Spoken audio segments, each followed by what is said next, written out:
Hey, welcome back. We have another bourbon today, going to do another review. But today is also proof that we can learn things from bourbon. And we'll get into it right after this.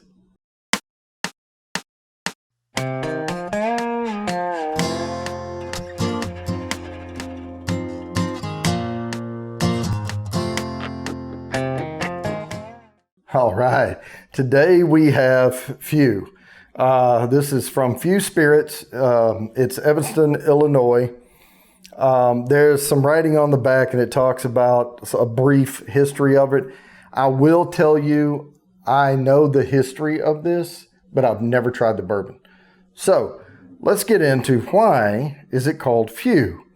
Well, FEW are someone's initials, and it's Frances Elizabeth Willard. Okay, Frances Elizabeth Willard. You can look her up, Wikipedia, whatever you want. Look up the biography, bibliography, whatever you want to call it, on that person.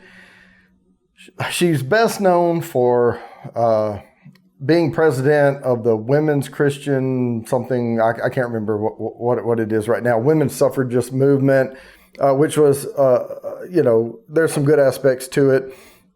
But she also pushed hard for prohibition. And so when prohibition was lifted in Illinois and they opened the distillery up there, they named their distillery after her initials, right?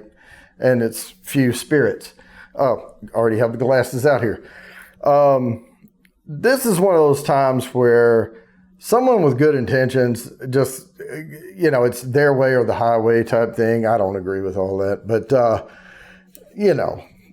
me, I drink bourbon, and I don't think it's the source of all evil. That was hardly a cork pop at all, but I'm not going to judge it by that. Paul Letko, Master Distiller. Handcrafted in small batches. This is batch number 18A30. So I will give you that information from my bottle, and I will pour you a little bit here. That's a good color on that, I can tell you. Now, I do not know anything about the mash on this. A little spice there. Probably has some rye in it. So let's go on ahead and give this thing a swirl. I did not look up any reviews or anything. I just know about the history of Frances Elizabeth Willard. I looked that up and read about it. Those kind of things intrigued me. So I like to look at the psychology or sociology behind some of those movements.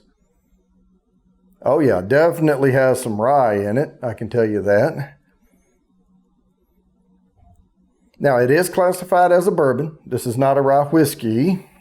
This says bourbon whiskey, so it has to be at least 51% or more corn in the mash. But I'm telling you, I think the second most dominant grain in here is rye. Let's see if it says distilled from grain, artisan spirit, 46.5%. 93 proof, so not bad there. Maybe give me a little warmth. I'm trying to see. Still aged at least in charred new oak barrels and bottled by Few Spirits. So it is classified bourbon. Okay, it's saying it's a 3 grain.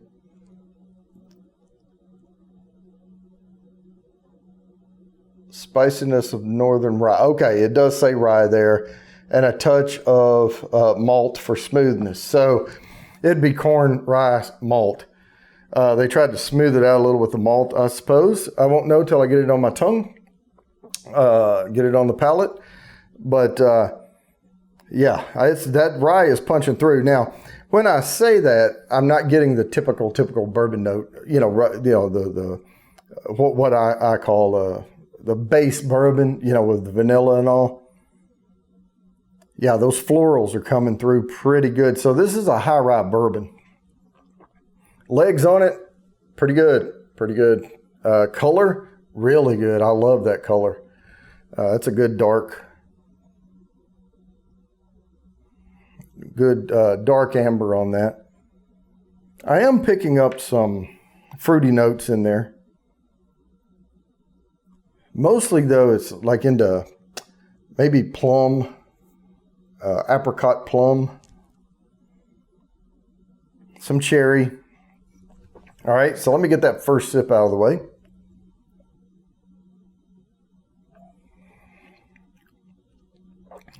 There's the rye. I love that, by the way. Down the center, just off the center of my tongue, I'm getting those spice notes, but I don't like to give too many notes off that first sip. The trails on this thing are not running super thick, but they're running slow. So it did coat well. So it's got really decent legs on it.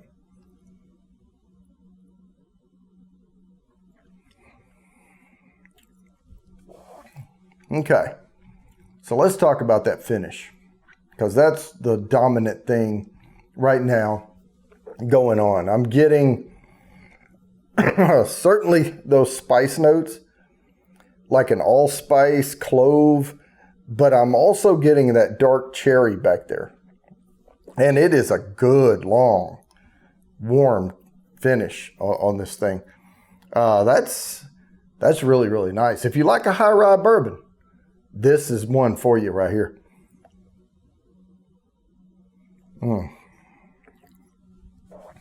And I don't mind it at all. I'm definitely happy with this purchase. I know I've had some duds lately. I kind of run out of bourbon and I'm going down to the bottom shelf and I'm trying stuff and I'm trying to find a gem somewhere. But, and you can definitely overpay for bourbon very easily, but it's hard to underpay for a bourbon and find a good one. Usually the price starts coming up. I think one of the better deals for a decent high rye besides this one is the Four Roses small batch, which is not a high rye. The Four Roses single barrels has more rye in it, but it will give you some of that spice on the Four Roses small batch. And it's really reasonably priced. I think it's a good bourbon for how much it costs.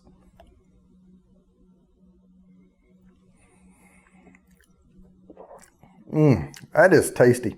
I am getting some molasses notes in there too, but those spices tend to kind of cover that up.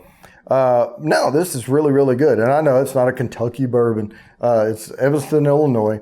But as long as it's, and the other thing I do know about this, because it said it on the back, alluded to it, but I did read when I was looking up the initials, trying to figure out why they called it Few Bourbon. They use locally sourced grains, and it does say here about northern rye and a touch of malt.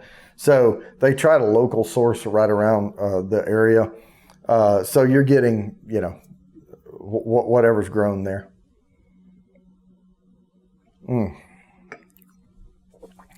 I think they take their time with this bourbon. I really do. You can tell. There is a silkiness, smoothness to it.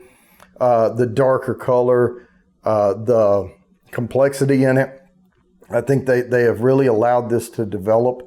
And for under $50, I think is what I paid for this, maybe 45, 48. It's worth it. It definitely is worth it. I think this one here, as long as it stays sub 50, I think it's a good deal. Now it's around here, of course. Prices vary geographically. You may be able to get a better deal than me in some areas, and I may get a whopping good deal compared to your area. But whatever, as long as this is cheaper than Woodford Double Oaked, whatever that goes for.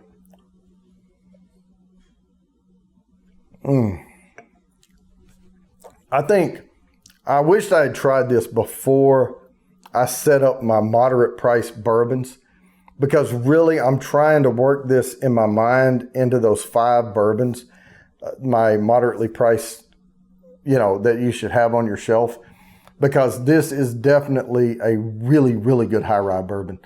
And I think if you want that that contrast between bourbons, I think this is a great one to have up there.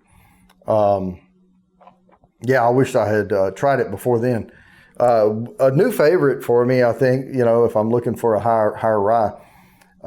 So with that, there's not much more to say about it. I'm going to go ahead and wrap this up. As always, please like and subscribe. Hit the bell down there for notifications. Share me out. I have a live stream coming up next week. And so please look for that and set a reminder. And I promise I'll keep bringing you these videos.